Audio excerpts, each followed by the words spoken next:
Thank you Squarespace for sponsoring this video. What if I told you that I couldn't paint like this when I first started working with watercolors? Like many beginners, I struggled to achieve the results I envisioned and believed that the watercolor medium was too difficult for me to master. In fact, my instructor once told me that I didn't feel watercolors, a direct quote that left me so discouraged I abandoned the medium for over a decade, opting instead to work with gouache, ink, and pencils. Years later, I decided to give watercolors another try, and this time I approached it very differently and progressed much faster. So in this video, I will share 5 learning strategies that significantly improved my watercolor skills the second time around. Some of these might surprise you, but I believe they will be very helpful for many beginners. One strategy in particular might even be a bit controversial and raise some eyebrows, but it's important that I share everything that worked for me so you can see if it suits your style and creative personality. My Patreon subscribers have been asking me to paint a fish for a while, so I will use this gorgeous betta fish as a study to demonstrate the techniques and strategies I'm discussing. As always, I will narrate my color choices and the techniques I use throughout the process. I'm starting on the tail, first wetting the paper with clear water and then following with very diluted quinacridone coral from Daniel Smith, one of my favorite pigments for botanical art, and it works here just as well. Quinacridones in general can be diluted to very light values and it will serve as a wonderful base for all the details that are about to follow. And my first piece of advice may sound familiar to you, but I want to emphasize it as a foundational principle that I didn't get at first, and that's kind of what was preventing me from making progress and getting the results that I wanted in the first place. So I used to begin my paintings with very saturated thick strokes of paint, focusing on the vibrant details and creating splashes of color that I was mostly interested in. The result was always a bit heavy and even muddy, and it didn't look like traditional watercolor. In essence, I was losing transparency in the first few minutes of painting, and there was no room for me to move further and to build more details. I strongly suspect that part of the reason I didn't use watercolor the right way at first is because I was working with student-grade paints that tend to look chalky when diluted, and so I couldn't appreciate how light and airy my colors could be if I was to apply transparent diluted layers. What I did different when I attempted watercolors for the second time is that I upgraded my tools to have a few tubes of professional paint that could be fully diluted, like these colors I'm using right now, allowing me to start every painting with very transparent, watery layers. The simple change in my strategy where I avoid saturated colors in my first wash changed the overall feel of my work, helping me transition from heavy, static-looking strokes to a more glowing effect where I can add as many details as I want without losing that translucency that watercolors are famous for. So before you focus on studying any specific technique, remember the general principle is always starting lighter than you think you should. And you can have these wonderful, airy, light segments where the white of your paper is shining through. Nothing looks heavy, chalky, or overworked. And we can always go back later on and add more details. As you can see now that the entire fishtail is covered with diluted coral, I can strategically drop more concentrated paint, building details that stand out against the background. The warmer colors you see are called Hansa Yellow Deep, that's my warm yellow, and the darker details are painted using quinacridone Violet. At this point, I will use my flat brush to lift some of the paint and to create a few lighter spots on the fins and the body of the fish, while I'll tell you about the second strategy that helped me grow my watercolor skills. And this may surprise you, it's a bit of a mind trick that has to do with the way I pick my subjects to ensure my practice stays consistent.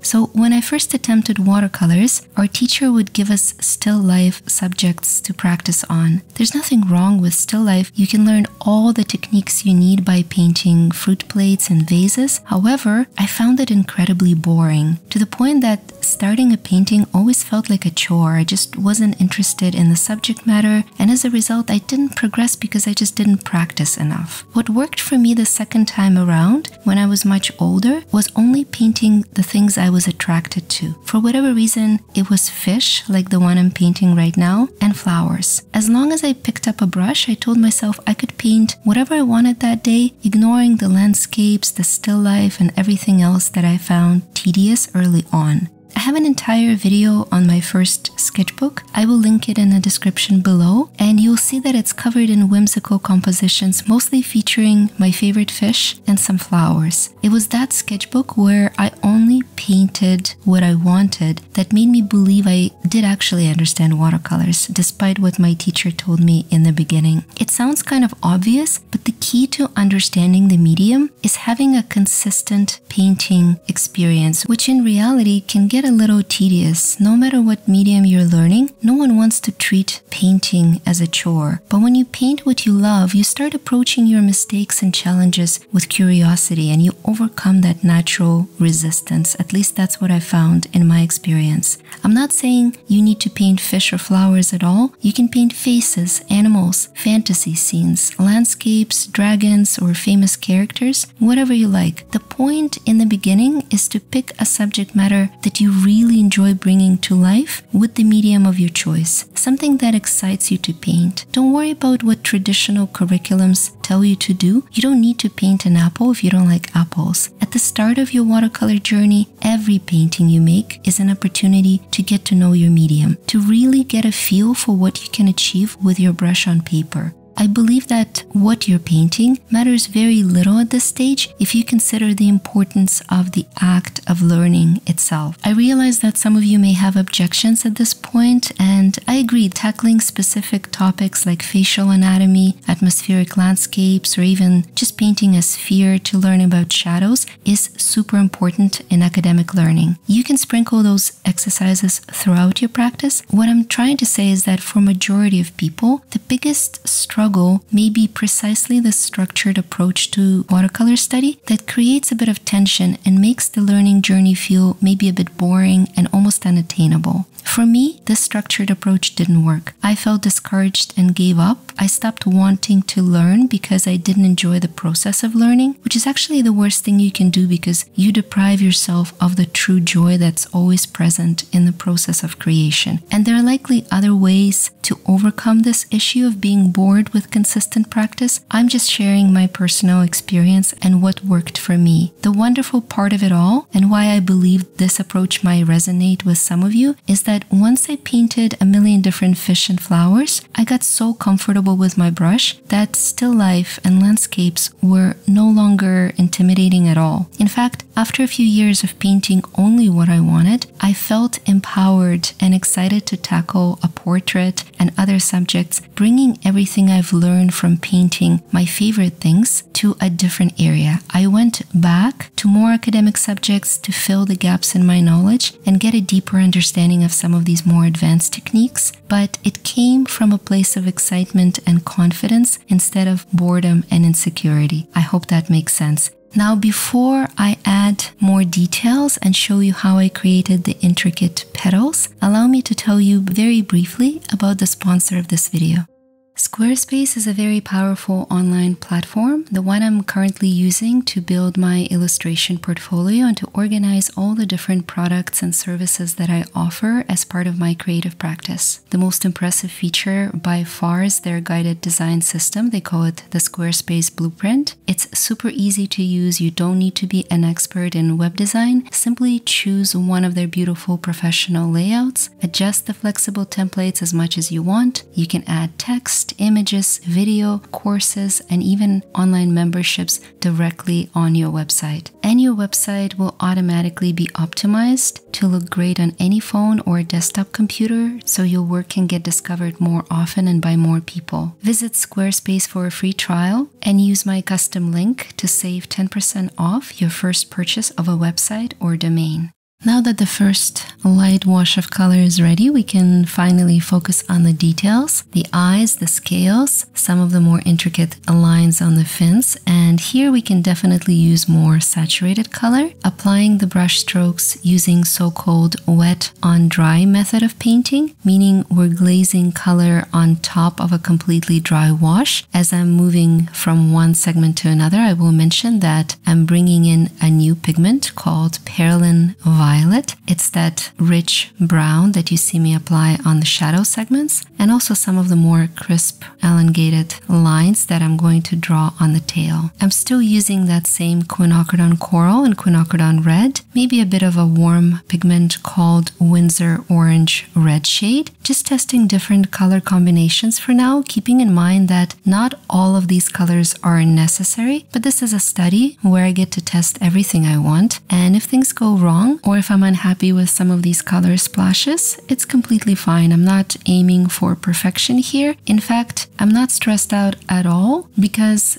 I plan on repainting a variation of this fish with a more streamlined palette and make it into a detailed step-by-step tutorial for my Patreon subscribers, but only once I do this myself start to finish once and figure out all the stumbling blocks that I come across along the way, which leads me to my favorite learning strategy number 3, painting things twice. It may sound counterintuitive, but it proved to be so incredibly effective for my own growth as a watercolor artist that I want to share it here just to see what you think. And the truth is I discovered it completely by accident because I often had to repaint some of my compositions in order to fix a mistake or to try different palettes and arrangements of objects out of curiosity. What I realized very quickly is that the first time around is always intimidating and is often full of errors no matter what your skill level is. The reality is that no artist, beginner or advanced, is ever completely satisfied with their first attempt because we all grapple with solving problems and navigating some of these common watercolor challenges like figuring out the sequence of washes or particular color combinations we want to try. And during this initial phase, it's important to allow yourself the freedom to experiment and to make mistakes. You can pause to do additional research on some of these techniques, test out new pigments on scrap pieces of paper, and explore different approaches to painting different segments. The second time you paint something, it's like walking a familiar path. You will have much better understanding of how you need to layer your colors, where you need to use more water, and what type of pigment will work best. These days, I deliberately plan to do a painting more than once, especially if I really want to master a particular subject. For example, I've never painted these columbine flowers. They have such intricate shapes, including some of the more tricky blends in the center. And I have several references that I want to do on a larger scale, only after I test them out here first with this fish. The outcome of the first attempt is not always perfect. In fact, it shouldn't be perfect, but it serves as a valuable learning experience. The second pass is where we can apply the techniques we've acquired, but with much more confidence. The repetition and patience allows the new skills to stick in our long-term memory. And you can call it a study, you can call it a test. The key is to remove this very natural anxiety and the need to get something perfect the first time we do it, so we can explore and learn freely. I prefer to make my studies larger and more complex, likely again because I want to avoid boredom. But to me, repetition in art isn't about producing identical copies necessarily. Instead, it's like a deliberate act of exploration and refinement. And you can try painting the same subject with or without the background, or test different arrangements of reference photos. I often do that. Each iteration will offer you some new insights and opportunities for improvement. Most importantly, by painting the same subject multiple times, you deepen your understanding of the watercolor medium in a very specific scenario, and your second attempt is always better than the first.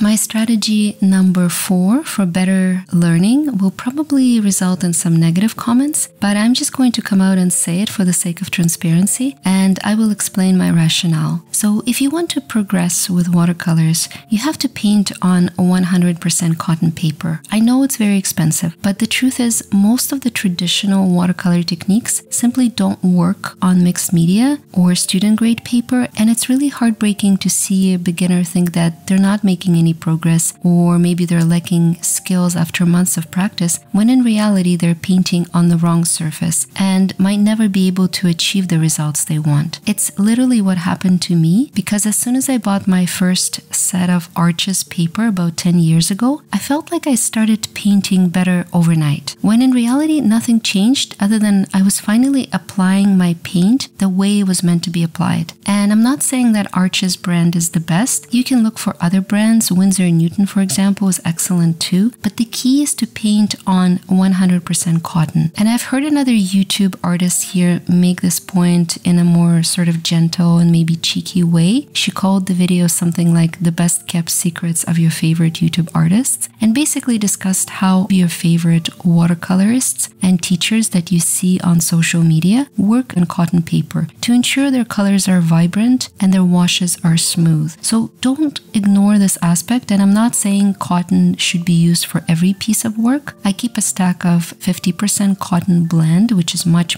cheaper for some of my smaller studies where I don't need to apply too many washes. But do keep in mind that if you are working on a paper surface that's not meant for watercolor, and if you're not seeing the results you want, it might be worth upgrading or at least testing a few sheets just to see the difference it can make. And I do think that some of the bigger watercolor channels have the responsibility of being more transparent and open about this aspect. As much as we hate to admit it, paper arguably makes the biggest difference in your results. It's not the brushes or even your pigments. And you can fight me on this in the comments below. Just please be nice and maybe recommend some of your favorite brands that are more affordable than Arches. I'd love to learn about your favorites. My final piece of advice as I apply the last layer of color on the flowers is a lot more fun, I promise. This one was really instrumental for me, especially in the early stages of my watercolor journey when I felt uncertain about my skills and my style, and I wanted to get better faster. So you know how Monet painted lily ponds and haystacks over and over? It turns out that focusing on a theme rather than producing isolated works is tremendously effective for accelerating your learning process.